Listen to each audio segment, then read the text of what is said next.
Hello, good afternoon. My name is Alyssa Enriquez. I'm the program coordinator for the graduate school. Today we have Dr. Peter Webley, who's going to introduce himself from the UAF Center for Innovation, Commercialization, and Entrepreneurship. Thank you, Alyssa, and thank you for those coming in today and for those following and listening in afterwards. As Alyssa says, my name is Dr. Peter Webley. I'm a university research professor here at UAF. I joined the university in late 2005, so a while ago, as a postdoctoral research fellow. And then I've transitioned into our innovation and commercialization space that we have here at the university. So I'm here today representing Center for Innovation, Commercialization, and Entrepreneurship, known as Alaska Center ICE. We're talking about the team and the different programmings that we have within the center. And then I'll also be focusing in on the different programmings that we have, some of those that will be of interest to those students in the graduate program at the university, and then how you can connect and stay engaged with us going forwards. So Center ICE is here to support and provide for the innovators and entrepreneurs that exist within the University of Alaska Fairbanks. And we also have a footprint across the University of Alaska, and we can support researchers beyond UAF, but today we're talking to those UAF graduate students and those listening in afterwards. We're here and can provide educational training, advising on the technologies or the projects that you're working on, provide funding, whether it be early stage growth of your project idea or adding on to and supplementing your already existing work. We have a physical space in the top floor of the Joe Usabelli Engineering, Learning, and Innovation Facility. And we also are networked into the statewide innovation and ecosystem we have here across Alaska. Where do we sort of fit in what we do? Well, as researchers, principal investigators, there is the left-hand side of getting external funding, where you're generating your idea, you're looking for funding opportunities, you then turn it out and build your idea into a proposal, you submit the proposal, all being well, you're successful and you get a funded project. You then work with the award agency and your organization in the university, you get funded for that, you work on and manage your award, and then you close out. But one aspect that you can build upon is the broader impacts and the opportunities existing beyond your research project and during your research project. So one side of the sort of equation that we work on is the right-hand side, which is focused on sort of innovation, entrepreneurship, and the commercial opportunities from academic research. So we help and work with you on thinking about what are opportunities out there. We work with you assessing the feasibility, how you could turn your project, your research, your technology, if you're on the sort of technical development side. We look at marketing and understanding what the opportunities are beyond the university environment, beyond what we have as available funding. We also help to license that technology. If there's an external company that's interested in what you're developing, or if you're wanting to start your own company, that's an aspect that Center ICE can help. And the aim of all of this is to expand the opportunities available to university researchers, especially graduate students like yourselves here today and those listening in, but also your faculty members that are advising you on your thesis work and others in your research lab or partners that you work with. So what we did as part of Center ICE is build out a set of programs. And often we were hearing, as people interacted with us, was, where do I fit in your programs? Where am I on my journey? So about this time last year, we set up something called the Innovation Accelerator. There's 9 different phases of this accelerator, and they're everything from the dream ideation phase to the build and develop to the launch and expand, grow, and scale. So in the ideation phase, this is everything from running events to test new ideas. This could be startup-faced ideas. This could be new internal research ideas. We then have what's known as seed funding. So this is the sort of where you're moving that idea forwards. You're thinking, okay, I've got an idea, but I want a small amount of funding to test. I want to do some evaluations. I want to be able to understand the opportunity beyond the environment that I'm working in. So that's the sort of 2 early phases. There's then the build phase, something called customer discovery, or we also call it stakeholder discovery. You're learning from the community that you're interacting with, what are their needs? What is the pain that you're looking to overcome? They may be wanting to do a better job at what they're doing. They may be wanting to improve their research capacity. They may be wanting to improve the efficiency of systems that they use. And you have a solution, you have an outcome of your research, but you can go and listen to them, talk to them, find out what they need, and maybe tailor what you're developing to their need, and it becomes what's known as a must-have solution. We have support to be able to ensure that your intellectual property is protected. You, as a researcher connected with the university, making sure that if you're looking at a patent application or the potential that your research has an interested external party, making sure that you as an academic are protected and your intellectual property is protected. Something we called gap funding. Let's say you're working on a project and you're coming to the end of a grant, your faculty advisor or your own grant, you're coming to an end and you maybe need a step to the next opportunity. You're applying for something, you may hear about it in a few months and you're looking for that gap to be filled, where you're moving your solution forwards to be ready to be used outside the academic environment. And then we also have a research grant from called FAST, which is Federal Assistance Program. So that's part of our phase 7, SBIR, Small Business Innovation Research Support and Small Business Technology Transfer. And then we also have a physical space just to interact with others in the same entrepreneurial mindset here within the university, whether you're connected with the Center ICE team, connected with others in the makerspace environment, or just general entrepreneurship with an academic environment. So what I want to move into now is sort of examples of projects that have been funded through these programs to see if what you're doing fits into those needs, or if you know of others in your research team, your research group, other students that are advised by the same faculty, others in the same degree program. So there's the seed funding. So this is that early stage idea support. You want to kickstart a new project. You want to test out some new technology. You want to move in a slightly different direction maybe than your grant that's supporting your thesis work and your graduate research studies. So we see here an example from a staff member that got seed funding a couple of years ago, where as part of his research, he normally builds geophysical sensors, but he saw that as an engineer and a geoscientist support team member, he actually had a capability and some skills that he could apply to the start of the pandemic environment to build an engineering design system using UV lights to be able to sanitize N95 masks. So the idea that you might have could be using the skills you have, but it could also be applying it to a different research area, but is maybe parallel to your graduate studies, where you could work on this seed funding and at the same time could still pursue the graduate thesis work or the research work that you're doing with your advisor. Another example is on some collaborations with industry. So you see here, the one in the middle was where a wireless device was being developed for monitoring cerebral oxygen generation for small animals, with the idea to transition this into human research. But also on the right-hand side, we see a community-based project where the One Tree program was building out a green up indices and visualization tool to support those in the local community to understand the best time of year to be able to do agriculture in the area, and how this tool could then benefit the statewide community in terms of optimizing the use of our local landscape for food generation. So the dream idea, the dream project could be related to your graduate studies, your graduate thesis. It could be a new angle, a new direction, something you'd like to pursue that you've seen as you've been working on your thesis studies.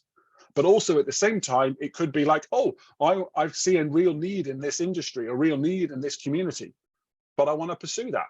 So you could apply for some funding and run that parallel to your studies and be able to build up your skills, your capabilities, and some new cool solution where that could make a real direct difference to a community and be a broader benefit across the state of Alaska and across the Pacific Northwest. So now I'm going to talk about the build phase. Each of these aspects I'm talking about, there's funding involved, there's funding available. Some of them are competitive funding, some of them come by applying for and being accepted into programs. So the next one is this customer discovery, or we also call stakeholder discovery. So within a lot of the federal funding agencies, the example here is the National Science Foundation, because we have a site grant from this organization. But if you went to a NASA, National Aeronautics and Space Administration, NOAA, Department of Energy, Department of Education, they have these innovation funds available. Even the National Science Foundation, just this past year, has formed a new directorate called Technology Innovations and Partnerships, or TIP. And the aim of this is how to build out and expand upon the academic research and move this towards commercial opportunities and expanding our small business environment in the United States. But the question might be, is like, well, how do I perform stakeholder discovery? How do I understand and listen to the end user's needs? How do I find out what they really want?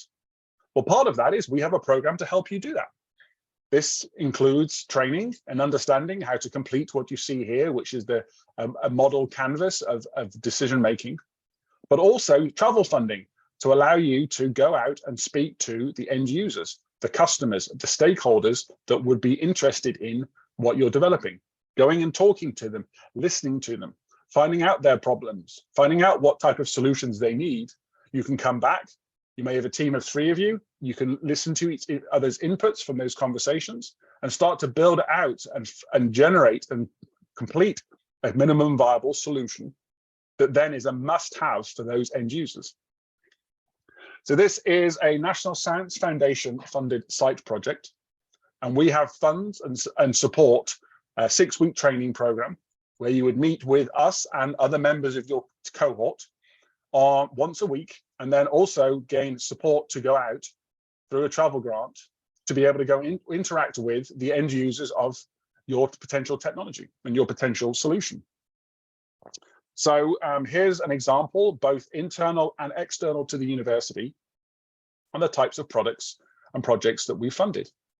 You can see some examples of external companies. So this program includes academic teams as well as external teams. So if you join a cohort, and we have our next cohort coming up in March, then not only will you be with your academic cohort and your academic colleagues, but you may also be participating and hearing from insights from some companies here in the state of Alaska. We see some examples here. The launch company that is CEO is a University of Alaska Fairbanks graduate.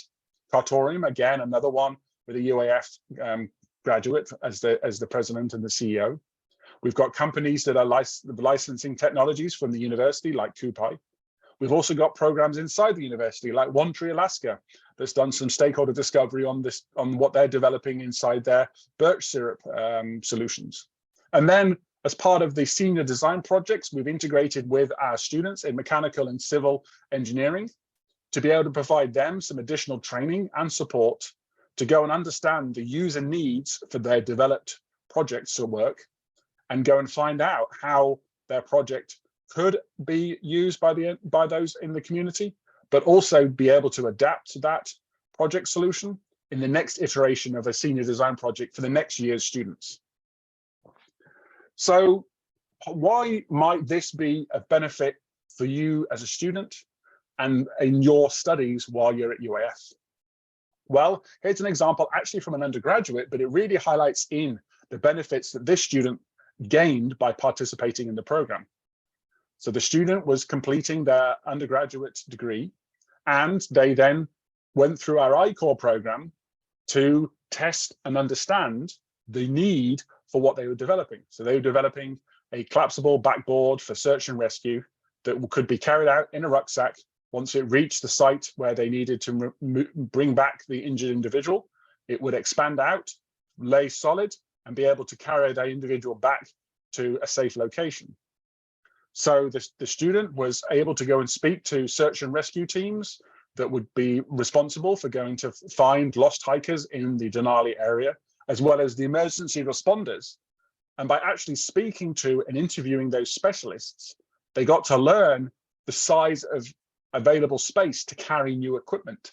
They got to understand, was their design going to be compacted enough to be carried along with all the other essential equipment the search and rescue team has to carry. But even more importantly, it allowed the student to understand how you have to listen to the user's needs. You may have an idea of what you think is the perfect solution, but what you're really doing is finding out how your solution could be adapted to be then the must-have solution that that group needs. And since graduating, the student has gone on into an engineering career, and is now using those skills of listening to the end user's needs before pitching an idea, before coming in and saying, oh, this is exactly what you want. It's that they're learning from and understanding the person's requirements to be able to produce the solution that best fits that person's needs, but provides the highest quality outcomes. Something that the I-Core program provided this student with those skills beyond their academic career. I-Core could be the first step towards that feather in your cap as you look to pursue studies beyond your graduate program. I mentioned that Centre ICE and through its technology transfer team, you would be able to learn more about the intellectual property protection of the work that you're developing at the university. This would be talking to our team, as well as the Patent and Trademark Resource Centre that we manage at the university, on the patent potential for your research, whether there's a copyright that needs to be placed for the work that you're doing. Maybe it's a trademark, but also to understand what it takes to set up things like non-disclosure agreements, and also to be able to help understand the market opportunity for what you're developing as part of your research, as well as your own members of your research team, students in the lab that you're working in, if that's the environment you're in, and even the faculty, your faculty advisor and the other research grants that are on.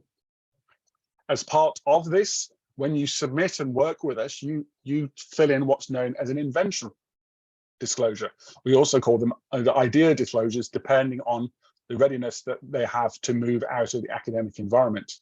At the end of each university fiscal year, so starting July 1 to June 30th, we review all of those submitted disclosures, and then we have awards recognized for those individuals and those submitted disclosures that have the highest intellectual and entrepreneurial opportunities from the work, focusing in on those disclosures that have been on research, teaching, and service-based opportunities. You can see here that we actually have a criteria for those where projects and disclosures come from a graduate student.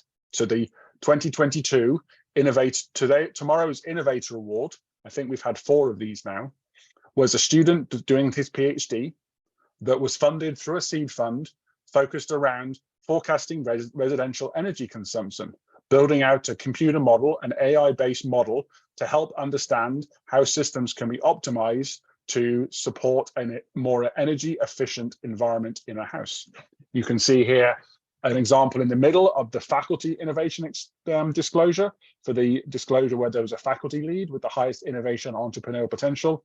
And then from all of the submitted disclosures, irrespective of whether it was an undergraduate, graduate, faculty, staff lead, we see the winning or the highest recognized disclosure from William Thompson and Robert Benson on their fuel inventory management system for understanding remote measurements of fuel in tanks and how that can optimize the use of fuel in remote and rural locations for safe fuel storage and safe fuel usage. Some examples of the types of things that have gone on to gain these awards each year. The next section, before any questions that we have from the audience, and I can also go into more detail, and I will do, about some of our specific projects that will be of real relevance to those here today and listening online, is to talk about the launch opportunity that we have to move those ideas and interact with those in the startup community. So I mentioned this Federal and State Technology Partnership Program, or FAST. So here we actually have a grant to help and support those community members, university members, that are looking to apply for these federal funds called SBIR and STTR.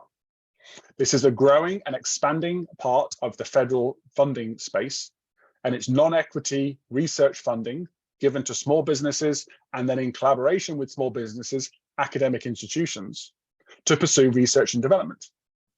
But often it's understanding the sort of workflow and the process of how to submit these applications, to understand what's out there, to understand which agencies provide access to these funds, makes you more resilient and have a higher chance of success in submitting these applications. So we have a grant from the federal government to help those communities and those individuals and businesses in Alaska be ready to submit for these applications. understand the nuances and the aspects of each agency, and really just build up the skills and the capabilities so more academic-based teams, more academic-connected teams can apply for these and be awarded these for research and development. We also have a summer-based program. Traditionally, this has been undergraduates, but we have master's students applying for and successfully being part of this cohort. And we've seen that students, as they're looking to graduate from the university, they often want to see what it's like to work in an industry environment while they're pursuing their studies. We see these in internships, we see these in summer-based research projects, we see these in community-based connected projects. So what we have developed at UAF is a summer experiential learning program. This is from May to August. We'll be having a more detailed webinar on this on February the 3rd, but it's where we actually place students with startup companies in Alaska. You get to pursue a summer-based project. You get to define and work on that project with the startup point of contact in the spring. You submit that to us for review. For those that we see are viable projects for the summer, we then go through an interview process and have the student hired as an intern, a student assistant for the summer, working with the company. At the same time as working with some of the example companies that you see here, you actually also get some training in how to perform stakeholder discovery, understand the entrepreneurial ecosystem, find out what it takes to pitch an idea, learning all of these skills that as you finish the student's summer-based program, you actually then are ready and have new opportunities to move into this startup space. So what's the timeline for 2023? If this interests you as a graduate student, or if you know of others that you work with that would be interested in this? Well, we have an upcoming webinar on February the 3rd, so in about a week or so. You can sign up for that online. You can find out more details about this at the Center ICE webpage. There's an S2S tab. We'll then have an application process to come to what we call a mixer event. This is where you will get time to present yourself. This is a virtual mixer event, and you'll get to hear from the startups that are looking for interns for the summer. You'll get to hear about the type of projects that they're potentially looking for somebody to work with them on, and a little bit about their vision, their mission, and their values as a company. You'll then have about 3 weeks, 2.5 to 3 weeks to submit your internship. And this is where you have a template, but you're really working on designing the internship to your interests, your passions, but also the startup's needs. Then we have about 10 days to 2 weeks for us to review the applications for the internships, and we'll inform those that are successful. And then they have about 3 weeks to go through all of the process of being hired into a graduate student or an undergraduate or graduate student assistantship, depending on where they are in their studies at the university. So as I said, there's a webinar coming up. There's a bit.ly link there. There's a QR code that you can snapshot, but also just come to the Center ICE. If you type in Center ICE UAF, then there's an S2S tab, and you'll have links to this information on that website. I also want to talk to you today about how you, as a student at the university, could get involved in events in the community. Thinking about how you might be able to bring your skills, your capabilities, your research ideas beyond the academic environment, supporting those here in Fairbanks and the interior and across the state of Alaska. Well, there are 2 community-based programs that we at Center ICE work with and are connected with. The first is a group called Techstars. So they're a national program, and they provide and put on and support startup-based events. They have numerous around the country, and the 2 that I want to talk about today are what's known as Startup Week and Startup Weekend.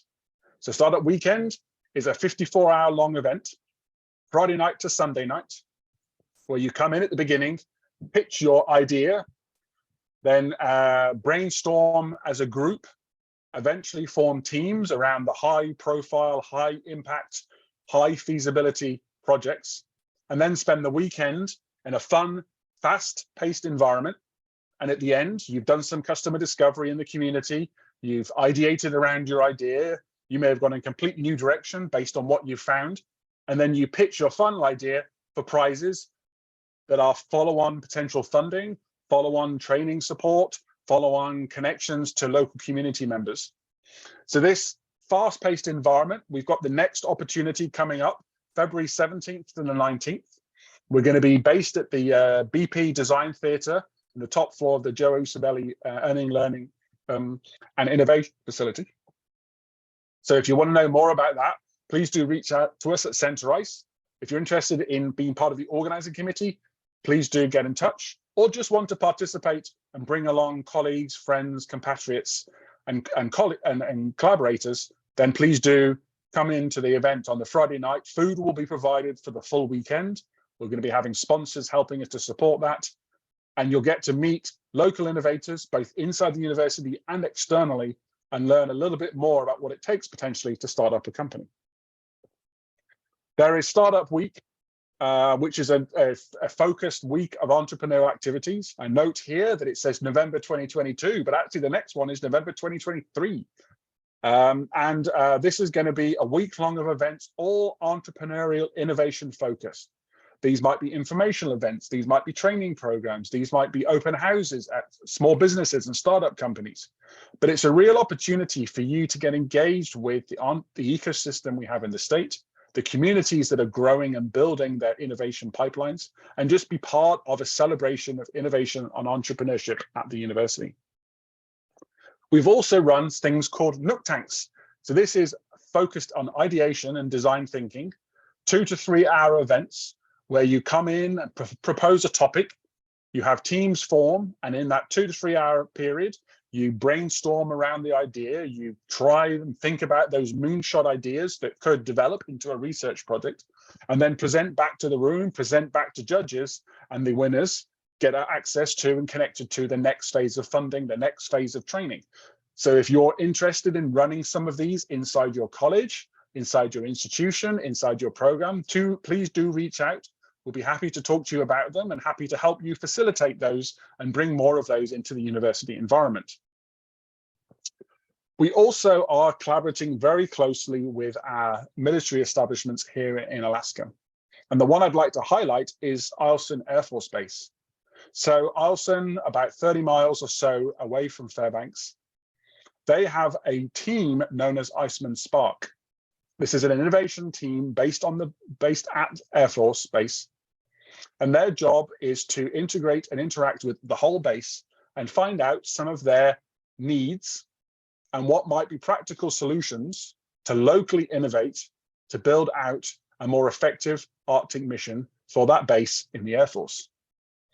So we've interacted with them for about 3 years now, including visits to the base for some of our researchers. You see here actually some examples from our undergraduate population at the university, but we are also interested in thinking about how some of the graduate research at the university could connect into some of these problem sets, and also be able to show you as students some of the innovation tools that the Air Force uses to brainstorm about ideas. Because some of the techniques and some of the tools that they use, I think, could be really useful for graduate studies and graduate research at the university. And the final thing I want to talk about is a new opportunity that we have here at US through a grant provided to University of Alaska Fairbanks from the Office of Naval Research. This is called Rise Up, Resilient, Innovative, Sustainable Economies via University Partnerships. So this is actually a collaboration between Alaska, Hawaii, and Rhode Island. So the Alaska lead is Center ICE, Center for Innovation, Commercialization, and Entrepreneurship. We're also collaborating with the University of Hawaii's Office of Innovation and Commercialization and the University of Rhode Island's Research Foundation. So the lead point of contact for this at UAF is the director of Center ICE, Mark Billingsley. You can learn a little bit more about the opportunities that we have and some of the funding we've got available on our website. But I'd like to highlight and give you more of a context for those different programs today, for those listening in and for those following afterwards. So we actually have what we call our Innovation and Entrepreneurship Graduate Fellowships.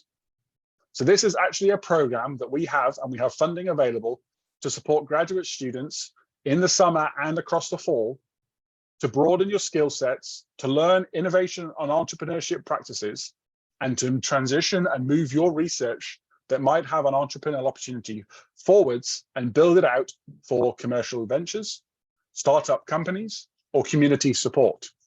You'll learn how to pitch, you'll learn how to expand the broader impacts of your research, but also work with others from across the University of Alaska Fairbanks who will be in the cohort, along with members of the CenterICE team. But these fellowships are just one part of the overall Rise Up project.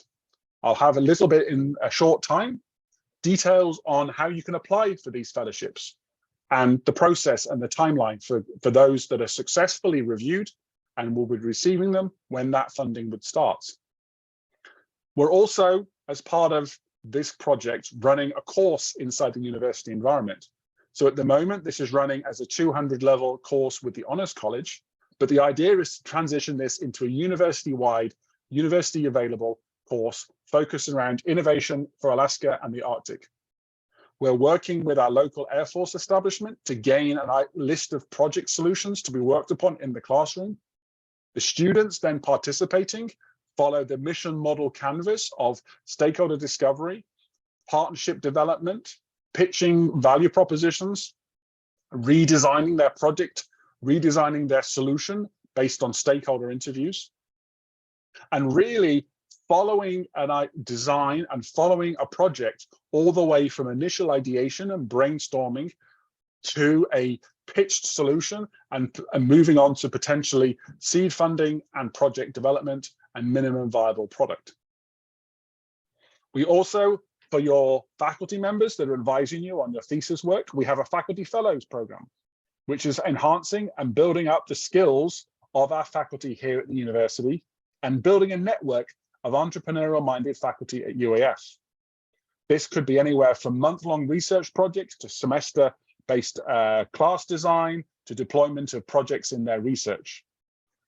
And we'll be collaborating and are collaborating with the Faculty Development Accelerator at UAF as part of this, with Madeira Mason as the lead for that. So if you know of your faculty that might be interested in this, or you know of others across the university, then please do reach out to Madeira and or ourselves at CenterICE. The fourth aspect following the fellowships, the undergraduate course at the moment, and the faculty fellows is the ideation studio. So this is actually building out a capability to run problem formation, facilitation of interdisciplinary teams around common goals and common projects and real world challenges, focusing in not just on STEM, but on STEAM, and how we bring together the full spectrum of university capabilities to approach real world problems and build out solutions that have a broader impact and a community benefit and or commercial opportunity. We'll be leveraging stakeholders across the state, working with collaborators. And you noted earlier that this is actually in collaboration with Hawaii and Rhode Island. They have their equivalent of these programs. And as being part of the Rise Up team and collaborating with the Rise Up team, you'll actually get to interact with the relevant groups in those organizations in the similar programs. You'll get to interact with the students in their fellowship programs from Alaska, Hawaii, and Rhode Island, and as well as the other aspects of the programs. And we're also connecting with a program called The Mix that focuses in on collaborative and intellectual property space, identifying innovative world-class research teams in the university environment. So what's the timeline? How should I get involved? What opportunities are out there for me? Well, the applications opened last week. We had a webinar that provided more details, and that's available on our CenterICE website, but the applications are open now. They will be open until February the 17th. So we've got about 3 weeks or so. And there is a letter of reference required at a separate page, which is to be submitted by the faculty advisor, who would be the one connected to your graduate studies. We will be informing applicants by about mid-March of their successful applications to be in the program. And then the aim is to start funding those graduate students for their pursuits of this fellowship for the summer semester. So we're talking about mid-May, second week of May, when the summer semester starts. Summer support is mid-May to the end of the summer semester. And then if you're looking for additional support to continue the work in the fall, or you see the fall as the better time frame of when you're looking for support, then that would start for the full semester from 3rd week of August to about the 2nd week of December, following UAF's full semester dates. So the big thing I can say is reach out to us. Find us online. We're on the university website. You can find us at Center ICE. You can find us physically on the 4th floor of the engineering facility, the Joe Usabelli E-Lift building. And it could be that your interests fit anywhere within our phases. It doesn't have to be, oh, I'm just about to finish my graduate studies. It could be you're just about to start your degree and you're interacting with your faculty member and you're thinking of new ideas beyond the research that you've already done. We are here to listen. We're here open. The door is always open. There's somebody there to talk with you about your ideas, whether it be through email, phone call, Zoom, or in person. So on that note, I'd like to thank those that are here today, thank those that will be listening online afterwards. Please do reach out to us. And I open up the floor for any questions from our attendees today before we wrap up. So anybody listening in today, please ask me any questions you have on what you've seen so far today.